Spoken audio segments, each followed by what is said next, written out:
نحمده ونستعينه ونستغفره ونعوذ بالله من شرور أنفسنا ومن سيئات أعمالنا.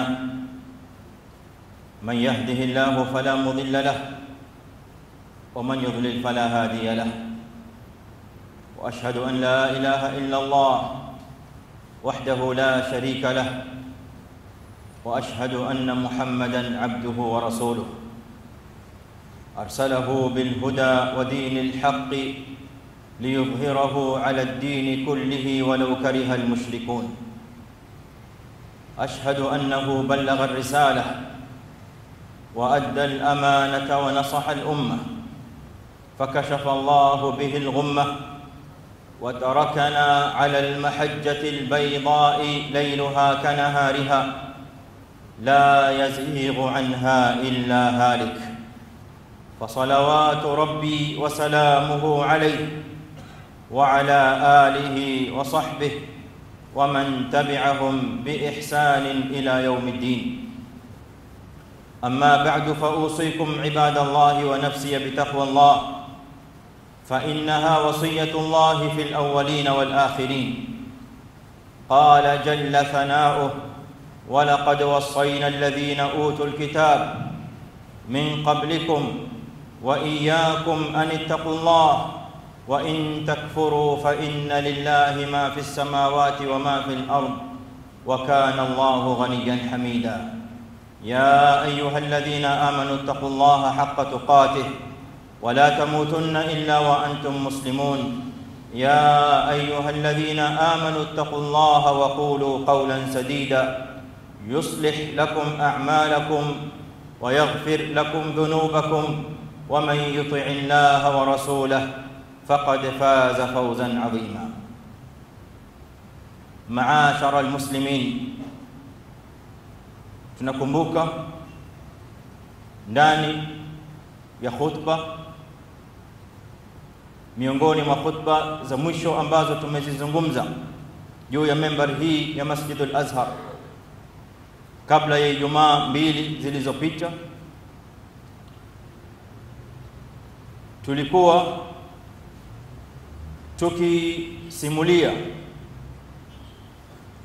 hali ilivyo ya Waislamu ndani ya mujtama huu tulioko ndani yake hivi sasa, na yale mambo ambayo yanawakumba Waislamu ndani ya jamii hiyo, miongoni mwa mitihani na misukosuko na balaa sampuli mbali. Kutokana na hayo, tukaelekea moja kwa moja ndani ya mafundisho ya Mtume Muhammad sallallahu alayhi wasallam, kutizama Mtume alayhi salatu wasalam anaofundisha Waislamu kuhusu mambo hayo, mwelekeo aina gani, kupitia katika hadithi iliyopokelewa na Imam Bukhari rahimahullahu ta'ala fi sahihi, kutoka kwa sahaba An-Nu'man ibn Bashir. Mtume sallallahu alayhi wasallam ndani ya hadithi hiyo anasimulia hali ya Waislamu ambayo unaweza kusema takriban ndiyo hali walio Waislamu ndani yake hivi leo, akitumia balagha ya tashbih, akitumia balagha aina ya tashbih. Mtume alayhi salatu wassalam anasema: mathalul qaimi ala hududillah wal waqi'i fiha, mathalul qaimi ala hududillah wal waqi'i fiha kamathali qaumin istahamu ala safina فأصاب بعضهم أعلاها وبعضهم أسفلها، فكان الذين في أسفلها إذا استقوا الماء مروا على من فوقهم فقالوا لو خرقنا في نصيبنا خرقا فلم نؤذ من فوقنا، فإن تركوهم وما أرادوا هلكوا جميعا، وإن أخذوا على أيديهم نجوا ونجوا جميعا. Haya ndio maneno ya Mtume Muhammad sallallahu alaihi wasallam ambayo tuliyatanguliza ndani ya khutba hiyo iliyopita, kusimulia hali ya Uislamu ilivyo ndani ya mujtama wa kileo, kwamba kuna marekebu au safina ndani ina wasafiri ambao walipoingia ndani ya marekebu hiyo ilibidi wapige kura ili iangaliwe nani atakayekukaa juu ya marekebu hiyo na nani atakayekuwa sehemu ya chini, nani atakayekuwa sehemu ya juu na wale watakaokuwa sehemu ya chini.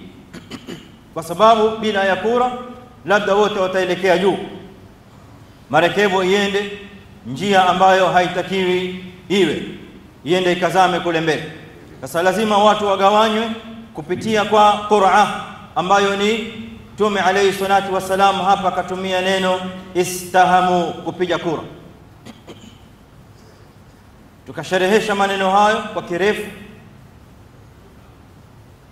Wale waliofahamu muradi na makusudio ya Mtume alayhi salatu wasalam na fundisho la kwanza na la pili katika hadithi hii, wale walionafahamu timamu walitoka na mafundisho mazuri, na wengine kama kawaida ya wanaadam, kila maneno yanapozungumzwa lazima utapata yule aliye na maradhi ya ufahamu au fahamu yake sio ya sawa sawa, fahamu iliyo na matatizo.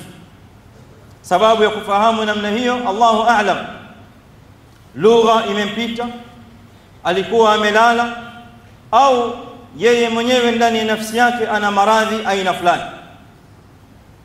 Shairi yasema qad tunkiru al-'aynu daw ash-shamsi min ramadi wa yunkiru al-famu ta'ma al-ma'i min saqab. Jito laweza kupinga kwamba hakuna mwangaza wa jua ili hali jua liko, kwa sababu yeye mwenyewe ana maradhi ya ramad ndani ya jicho lake. Ndio wasema hakuna jua, hakuna mwanga wa jua ili hali jua hili hapa la chomoza twaliona. Wayunkiru alfamu ta'ma alma, vile vile maji mazuri matamu watu wayanywa. Huyu aliye na ugonjwa wa mdomo akiyanywa haya maji asema maji haya yameharibika, kumbe ulioharibika ni mdomo wake. Mwingine mshairi yasema وقل للعيون الرمد للشمس أعين تراها بحق في مغيب ومطلع وسامح عيونا أطفأ الله نورها بأبصارها لا تستفيد ولا تعي. وقل للعيون الرمد للشمس أعين، yaambie hayo macho yaliyo na ramad na maradhi kwamba jua lina macho, linaonekana kwa macho ya wazi wazi. Taraha bihaqqin fi maghibin wa matla'i, linaonekana parwanja wazi wazi wakati linachomoza na wakati linazama. Wasamih uyunan, samehe yale macho ambayo atfa Allahu nuraha, nuru ya macho hayo Mwenyezi Mungu ameiondoa. Bi absariha, yana macho yamefunguka, la tastafidu wala ta'i, hakuna manufaa kutokamana na macho hayo wala hakuna ufahamu wa aina yoyote. Na macho yamekodoka yako wazi, lakini hayaoni haki iko wapi. Ndivyo walivyo wanadamu. Wakati mwingine maneno yako wazi, maneno ya qala Allah qala Rasul, lakini wengine walio na amradh nafsia, wengine walio na maaribu ukhra, wanatoka na malengo mengine. Na hilo sio geni, wala haya kuanza leo wala jana, yalianza tangu enzi hizo, wakati watu wanapotosha maneno ya Mwenyezi Mungu Subhanahu wa Ta'ala. Yuharrifuna al-kalima an mawadhi'i, yuharrifuna al-kalima min ba'di mawadhi'i. Ikiwa maneno ya Mwenyezi Mungu yamepotoshwa, seuze maneno ya mwanadamu.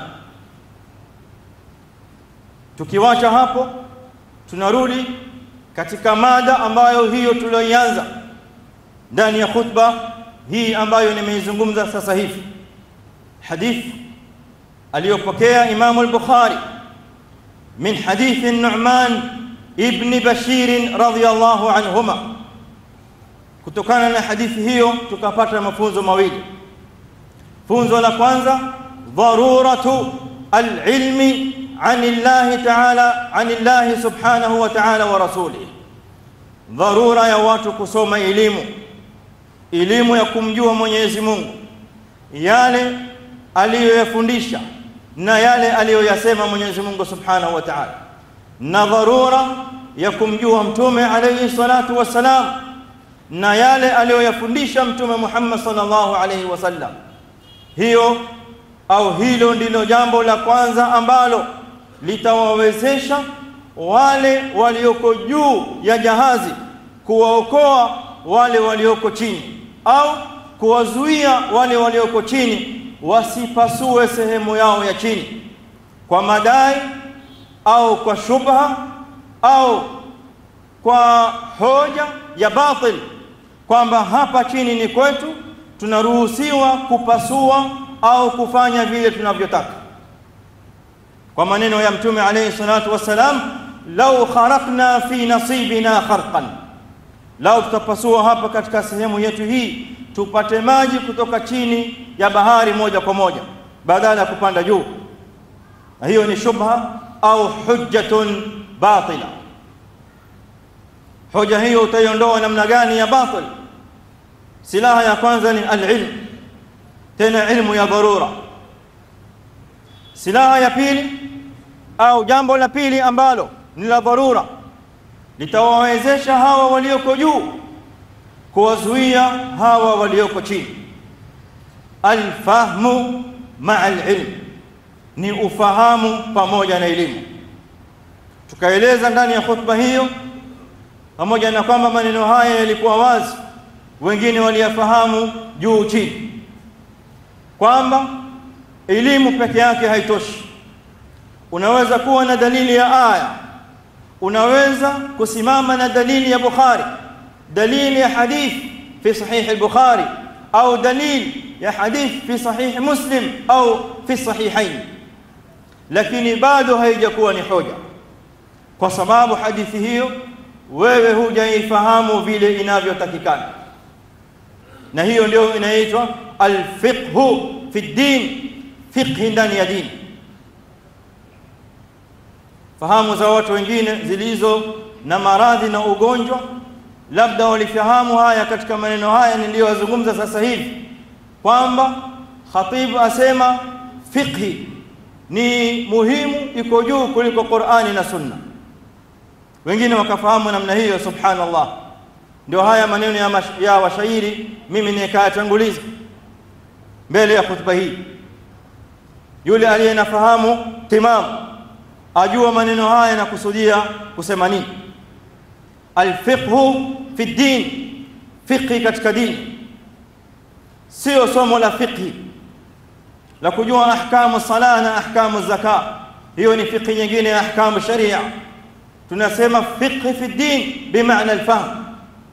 Imam al-Bukhari rahimahullah, kama inavyojulikana, fiqhi yake fi tarajim abwabi, katika anwani za milango anayoyatunga ndani ya sahih al-Bukhari, baada ya kusema babul ilm qabla al-qawli wal amal, halafu mbele akakupa mlango mwingine anakwambia babul fahmi ma'a al-ilm, mlango wa ufahamu pamoja na elimu, kwa sababu elimu peke yake haitoshi.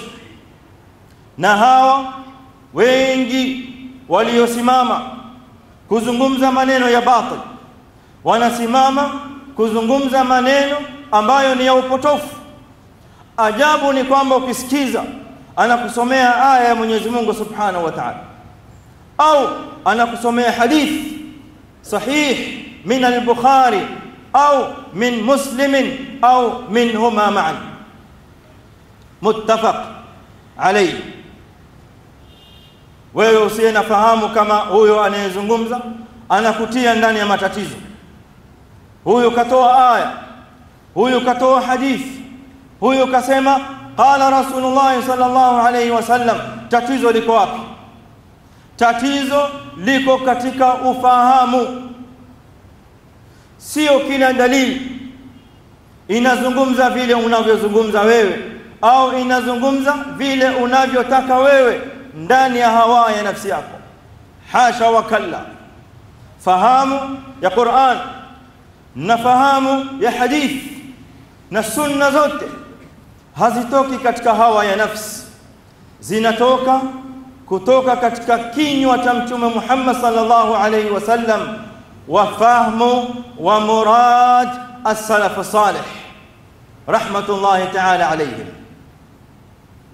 Ndio hapo kuliko na kusalimika. Ukienda mbali na huko unaingia katika halaka.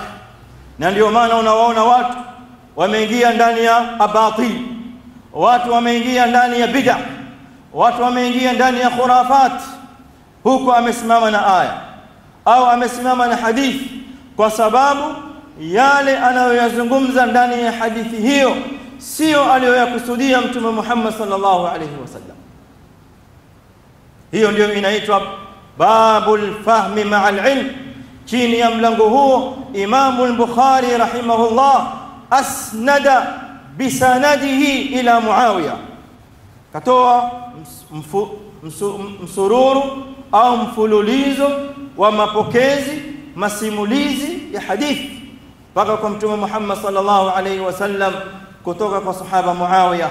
Yaqulu alayhi salatu wassalam, man yuridillahu bihi khayran yufaqihuhu fi ddin. ما معنى يفقهه في الدين؟ قال الحافظ ابن حجر في الفتح أي يفهمه. Mwenyezi Mungu anampa ufahamu katika dini. Sio watu wote walio na ufahamu.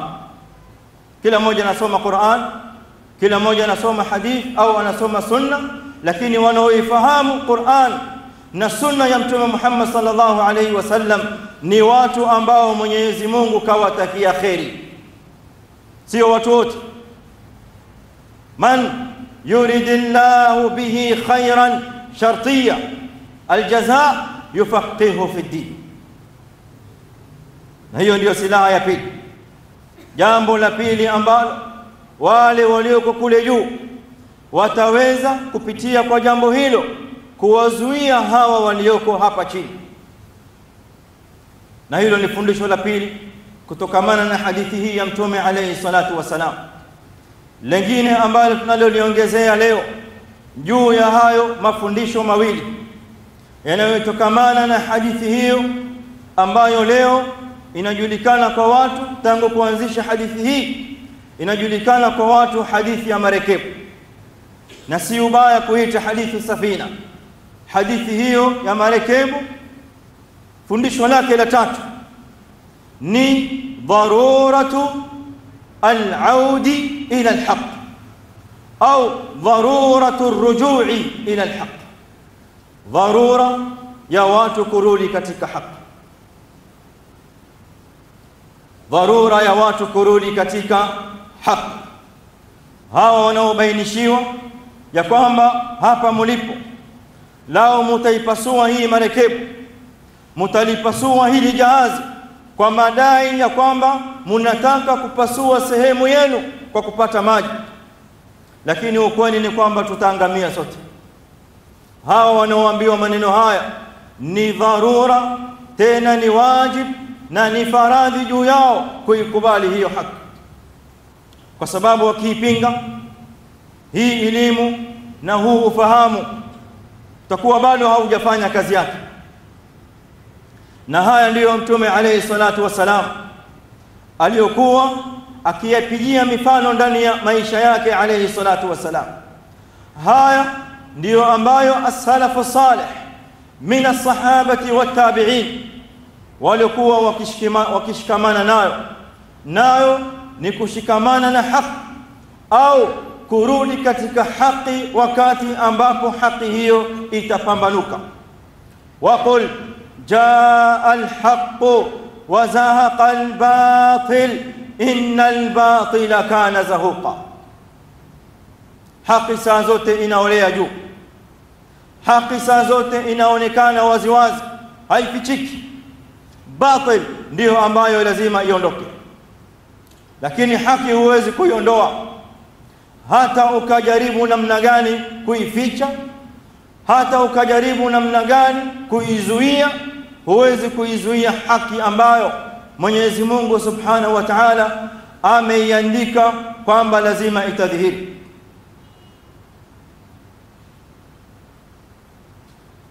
Ndani ya maisha ya Mtume alayhi salatu wasalam, someni katika sira, someni katika tarikh, muangalie namna gani kana alayhi salatu wasalam, pamoja na kwamba yeye mwenyewe ni mtume, anatupigia mfano wa audatihi ila sawab, kurudi kwake katika amri ambayo ni sawa.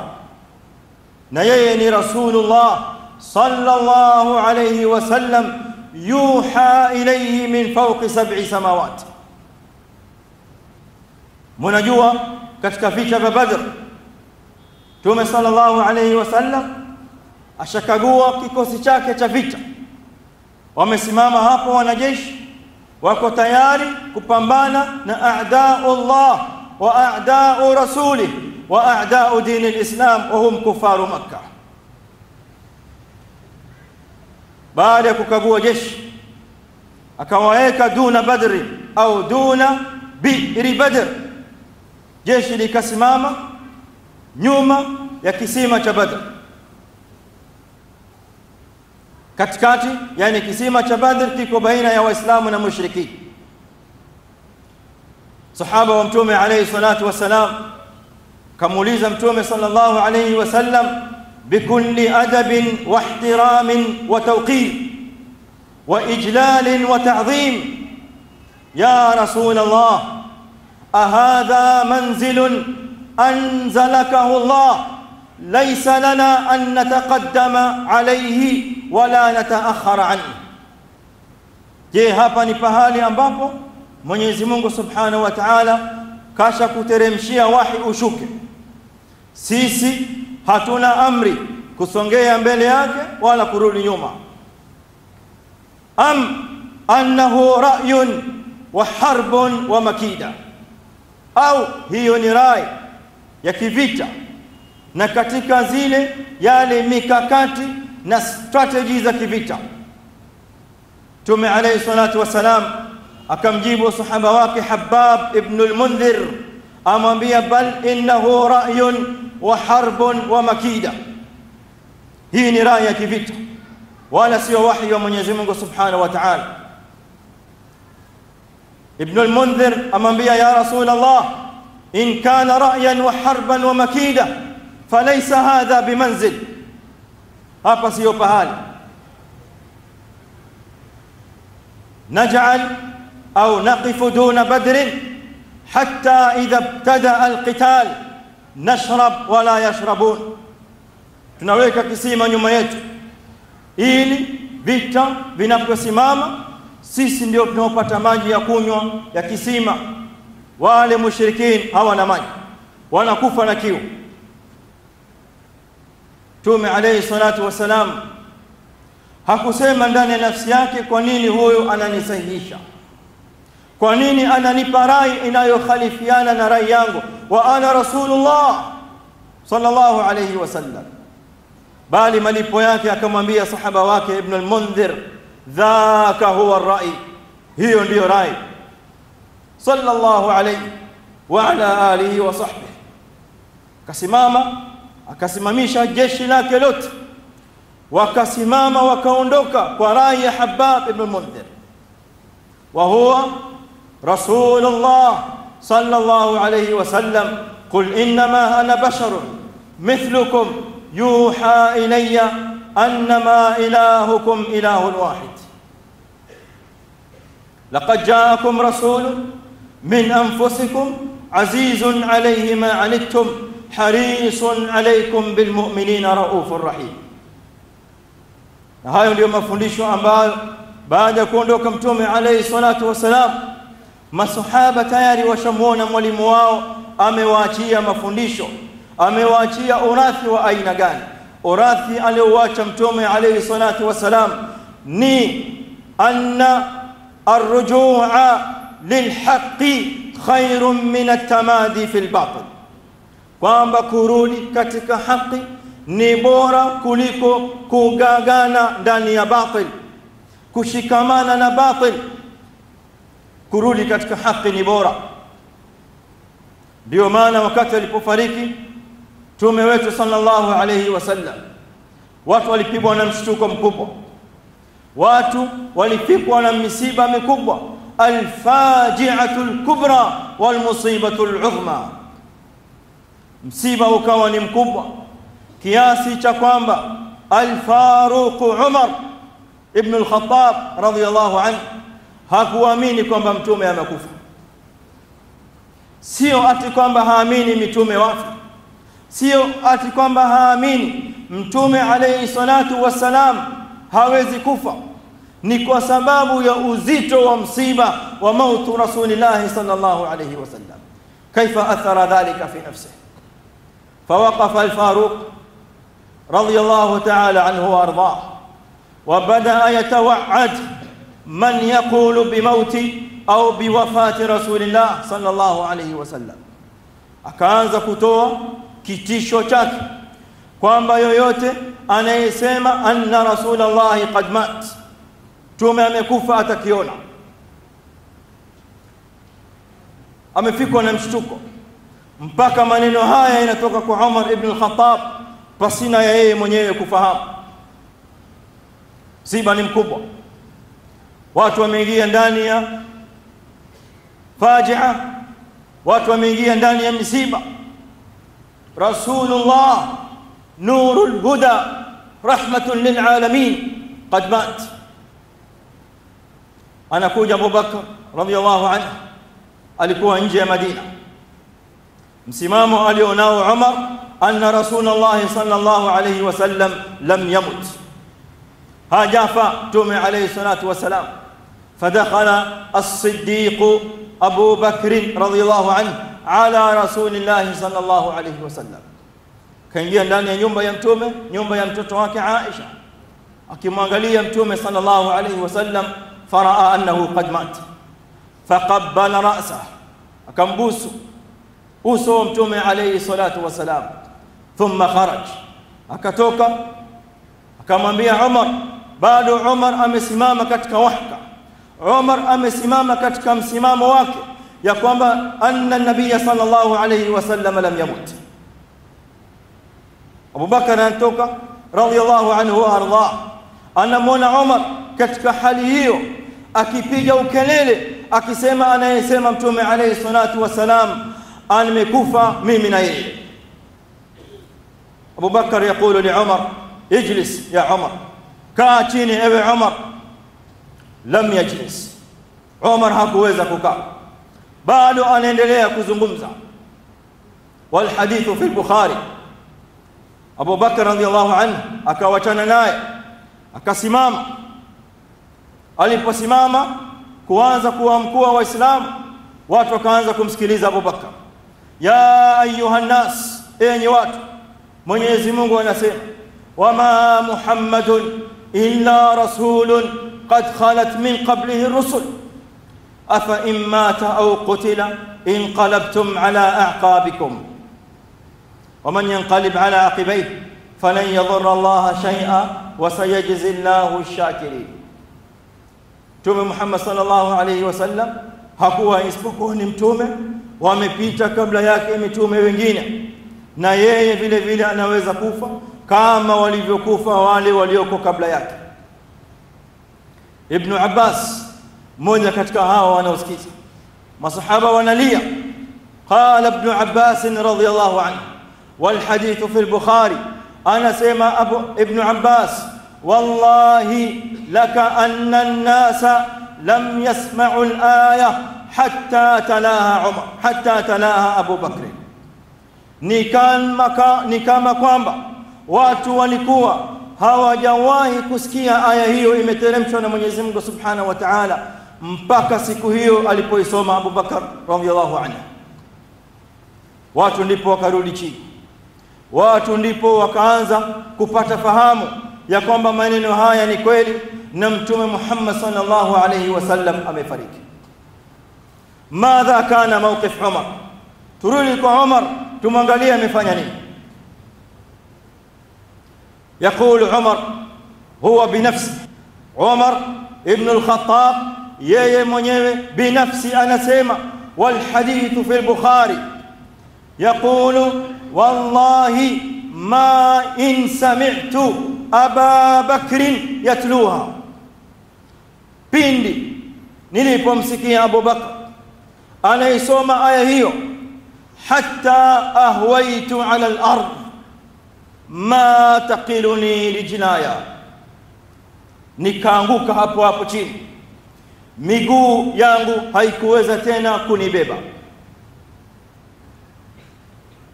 يقول ابن حجر في الفتح رحمه الله يقول انظر كيف كان سرعة رجوع عمر إلى الحق وتخليه عن العاطفة. ndani ya hadithi hii tizama fundisho kubwa lililoko hapa, namna gani ilikuwa haraka kwa kurudi kwa Umar radhiyallahu anhu, kurudi katika haki aliyokuja nayo Abu Bakr radhiyallahu anhu, wa takhallihi anil atifa, na kuachana na atifa, kuachana na hamasa, kuachana na hasira aliyokuwa nayo. hapo hapo akarudi chini akasema hatta ahwaitu ala al-ardi ma taqiluni rijlaya, nikaanguka chini, miguu haiwezi kunibeba tena.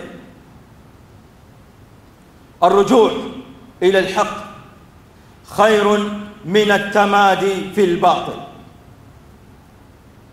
ikiwa hawa wanaoambiwa ndani ya marekebu, ndani ya safina, ndani ya jahazi, ndani ya msafara, enyi watu, hili munalolifanya sio la sawa, lau watakuwa na kibri, lau watakuwa na tamadi bil batil, lau watakuwa na tamarrud, lau watakuwa na tughyan, waseme haiwahusu, nyinyi muna yenu na sisi tuna yetu, hapa ni kwetu, kwenu ni juu, haiwahusu. hiyo ndio kibri. Mtume alayhi salatu wasalam يقول في الحديث الذي رواه مسلم لا يدخل الجنة من كان في قلبه مثقال ذرة من كبر, hataingia peponi yule ambaye ndani ya moyo wake kuna chembe ndogo ya kibri. Masahaba wanamwambia Mtume alayhi salatu wasalam, ya Rasulullah, kuna mtu ambaye yuhibbu an yakuna thawbuhu jamilan wa yakun na'luhu jamilan wa ghayru dhalik, kuna mtu ambaye anapenda nguo yake iwe ni nzuri, mavazi yake ni mazuri, viatu vyake ni vizuri. Je, hiyo ni kibri? Qala alayhi salatu wasalam laysa dhak, sio hiyo kibri. Al-kibru ghamtul haqqi wa batrul haqqi wa ghamtun nas.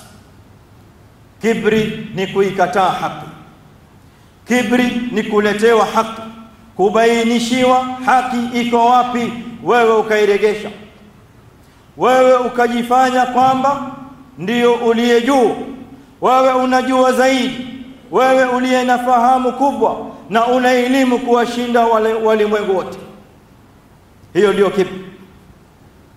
Wa ghamtun nas, na kuwadharau watu, kuwakejeli watu, kupita ukawaona kwamba watu kwako ni kama takataka kwa sababu ya kile ulicho nacho. Labda una mali, labda una jaha, labda una cheo, labda una mansib, labda una elimu, ukawaona watu kwako ni kama wadudu, unawadharau na unaletewa haki hii, unaambiwa hii ndio haki, hii ndio sawa, hii ndio as-sawab, unaitupilia mbali na ukuta. Matokeo yake ni maangamivu, matokeo yake ni halak, wala haina shaka hiyo ndani yake. Faqad rawa al-Imam Muslim fi sahih, Muslim vile amepokea ndani ya sahih yake kwamba Mtume alayhi salatu wasalam wakati mwingine amekaa na bwana mmoja anakula, huyo aliyekaa naye Mtume alayhi salatu wassalam anakula kwa mkono wa kushoto badala ya kula kwa mkono wake wa kuume. Mtume sallallahu alayhi wasallam anamwambia kul biyaminik, kula kwa mkono wako wa kulia. Yule bwana akamjibu anasema la astati'u, siwezi. Kusema kwamba siwezi sio ati kwamba mkono wake unaila, anasema siwezi kwa sababu ya kibri. Anamuonesha kibri Mtume alayhi salatu wasalam, anamfanyia kibri, majivuno Mtume alayhi salatu wasalam mbele yake. Mtume alayhi salatu wasalam si kawaida yake kuwapiza watu, lakini kwa sababu ya kutufundisha sisi Waislamu kwamba unapoikataa haki utaangamia, sallallahu alayhi wasallam akamwambia wala wamastata'at, wala hutaweza. Maana ya kwamba wala hutaweza, mpokezi wa hadith anasema mkono wake huyo aliyekuwa anakula hakuweza tena kuenua maisha yake yote, ukapoza. Nyinyi mnasema kwa lugha ya Kiingereza ukaparalyze hapo hapo. Na Mtume alayhi salatu wasalam hapizi. Ni kwa sababu haya ni matokeo yaliyo wazi, natija iliyo wazi kwa wale ambao wanakataa haki iko wapi. Wewe unasimama katika batil, tatamada fil batil wa tusirru ala al-batil. Hayo ndiyo matokeo yake, kwa sababu matokeo hayo ya kubakia katika batil ni al-halak.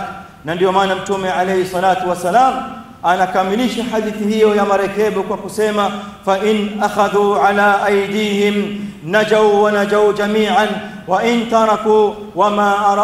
tarakuhum wama aradu halaku jami'an.